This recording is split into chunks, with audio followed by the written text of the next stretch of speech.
ask you for a definitive and declarative statement without ambiguity or deflection. As the person who speaks for the president, does the president denounce white supremacism and groups that espouse it in all their forms? This has been answered yesterday by the president himself, the day before by the president himself on the debate stage. The president was asked this. He said, sure, 3 times.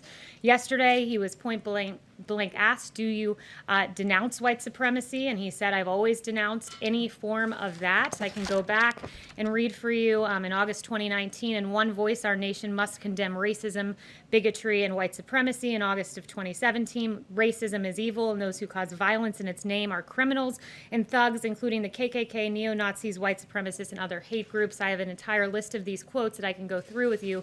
He has condemned white supremacy more than any president in modern history. But just to clear it up this morning, can you, naming it, make a declarative statement that you denounce, that the president denounces it? I just did. The president has denounced this repeatedly. The president was asked this. You're contriving a storyline and a narrative. I'm just asking you to put He this said, to rest. I just did. I read you all of the quotes, and if you need to see them in writing, I will put them in an email. Paula. So, Kayleigh, can you right now denounce white supremacy and the groups that espouse it? I just did. The president has denounced white supremacy, the KKK, and hate groups in all forms. He signed a resolution to that effect. The president just last week, perhaps you all weren't covering it, but just last week expressed his desire to see the KKK prosecuted as domestic terrorists. This president had advocated for the death penalty for a white supremacist, the first federal execution in 17 years. His record on this is unmistakable, and it's shameful that the media refuses to cover it. Yes. Thank you. The FBI and the Department of Homeland Security say that racially motivated violent extremism is one of the deadliest threats that we face in the U.S. Does this White House agree with that assessment, and what is it doing to combat this threat?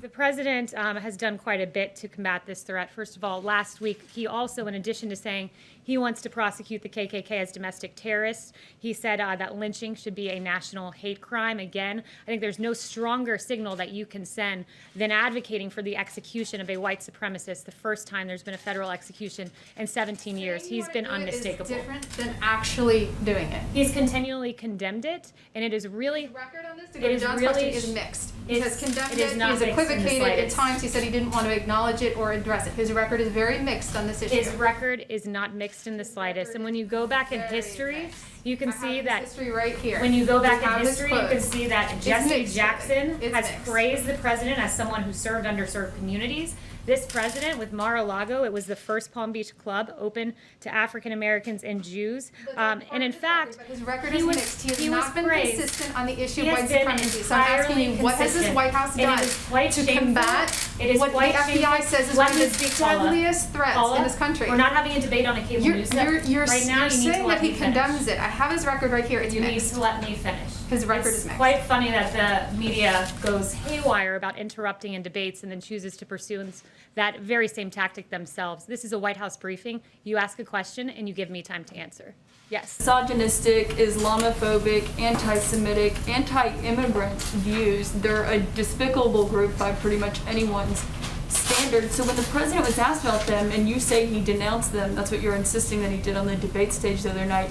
If that's the case, then why are they celebrating what the president said on the debate stage in front of millions of people? Well, I don't speak for that group, so I'm not sure why you're asking me why they're saying a certain thing. If someone denounced you probably wouldn't put it on a t-shirt and make badges of it, right? The president did denounce them. He was asked, will you tell them to stand down? He said, sure, and went on to stand. Which seems like an instruction. He said stand back, and then just yesterday when he was asked, he said specifically stand down, a synonym with stand back, and the president said sure when asked by the moderator whether they should stand down. So again, it's really interesting too to see that the media seems to be the only one putting the names of these groups into headlines, into media reporting. He didn't know who the Proud Boys were. The first time I heard of them was in the debate, but the media continues to put these names into circulation and give them a lot of public attention. He was given about 12 hours, more than that, since from the debate from when he was asked to clarify yesterday. And he didn't come out and clarify yesterday. Instead, he did what you did when John asked you to unambiguously denounce these groups. You just pointed to past things that you've said. You can't, I just don't understand why you knew you were going to get these questions and you don't have a statement ready to just say, we do unambiguously denounce these groups. Caitlin, And they you know what is... Do you know why people have lost trust in the media? There was a reporter from your network yesterday, and in a tweet said, quote, the president... I'm asking you a question. I don't even know what you're going to bring up, but that has nothing to do with what I'm asking you right now. I sat here when you lobbed your partisan attack question, so you will allow me to give an answer. The president and someone from your network said yesterday in a tweet, the president dodged a question about white supremacy. That was a tweet from a CNN reporter. The president specifically, verbatim, was asked yesterday, white supremacy, do you denounce them? To which he responded, I have always denounced any form of that. Those are the facts. In CNN, I know that truth is of no moment to your network, but those are the facts. He has yet once to condemn white supremacy, the neo-Nazis. He hasn't condemned a darn thing. You've got David Duke just joined, a bigot, a racist, a problem. Would you repudiate David Duke? Sure. David Duke and robocalls are out again, the white supremacist movement supporting you. Do you have any words for that? Well, I disavow. David Duke endorsed me? Okay. All right. I disavow. Okay? When we looked at it and looked at the question, I disavowed David Duke. So I've disavowed David Duke all weekend long on Facebook, on Twitter, and obviously it's never enough. So are you prepared right now to make a clear and unequivocal statement renouncing the support of all white supremacists?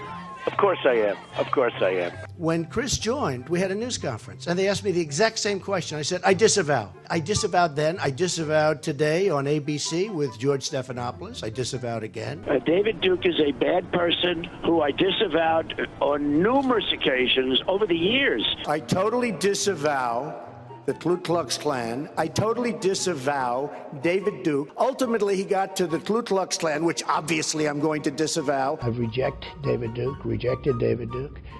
I've rejected the KKK, the Ku Klux Klan. David Duke is saying to his supporters and followers, vote for Donald Trump. White supremacists are saying, vote. Do you want those votes? No, I don't want them, and I don't want him to say it. And you don't want the supporters? No, I don't want anything. What do you think of white supremacists, by the way?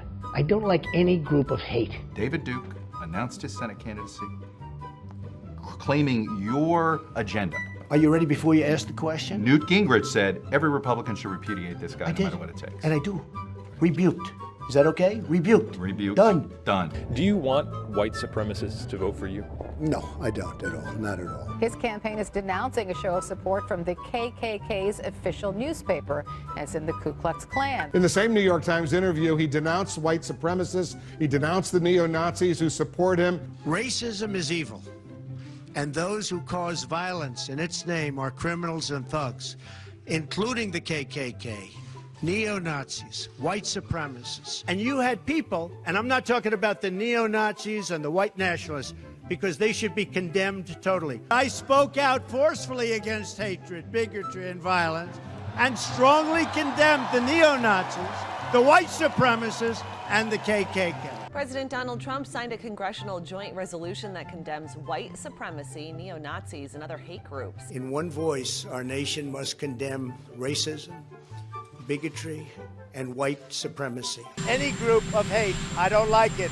Any group of hate, I am, whether it's white supremacy, whether it's any other kind of supremacy, whether it's Antifa, whether it's any group of hate, I am very concerned about it, and I'll do something about it. Carrying the water for Democrats, the media, it apparently agrees with Jerry Nadler that Antifa violence is a myth. In August Senate hearings, Democrats refused to condemn Antifa. Again, no journalistic curiosity here, despite the fact that Andy Najot, who was a victim of Antifa, said Democrats, he should add the media too, have mastered the art of making its violence appear innocuous. Their violence isn't innocuous. Antifa is not an idea.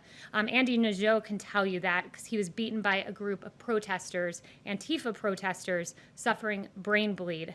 Another man can tell you this, who in 2019, the victim, his name was Adam Kelly, suffered from a concussion and got 25 staples in his head, but still silence from Democrats, ignoring this group from Democrats. And in fact, as we just saw recently, there was a Trump supporter who was killed by a 100% Antifa man. That is how he described himself. And again, no reporting here, but I guess I did the job of the media by getting this information myself. This man who was 100% Antifa, this man, in fact, had been arrested before at 2 a.m. on July 5th in a public protest carrying an illegal weapon. He resisted arrest.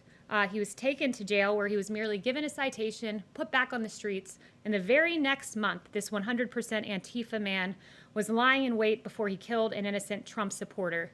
Ideas do not target police officers. Ideas do not burn down buildings. Ideas do not kill innocent Americans. Organizations do. And Democrats should condemn the shameful group in the same manner President Trump continues to condemn white supremacy.